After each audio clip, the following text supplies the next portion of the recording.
Introducing the RYSE SmartShade, your gateway to intelligent window shade control.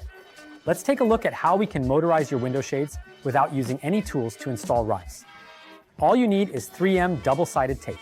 First, if your beaded chains are too long, close your shades halfway down. Grab some scissors and cut off part of the chain.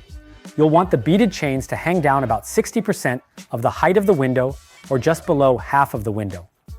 Reconnect the two ends with the provided connector included in the RYSE packaging. Make sure to remove any obstructions on the beaded chains, including ball stoppers. Now it's time to install the mounting bracket to the window frame. Grab that double-sided tape and cut it out to perfectly cover the back of the bracket. Stick it on nice and firm, making sure every inch is covered for maximum hold. Now press the bracket firmly on the wall, right below where your beaded chains hang. Apply steady pressure for a good minute to ensure a strong bond.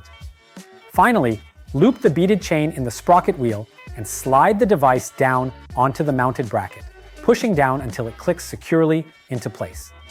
Now that RYSE is installed, you can set the top and bottom limits of the window shade. Press and hold the set button on top of the device. The up arrow on the face of the device will blink, and you'll be able to move your shades to the top. Once it reaches the top, press set to set the top position. Then move the shade down to the bottom position and press set again to set the bottom position. And that's it. You've successfully motorized your existing window shades with RYSE.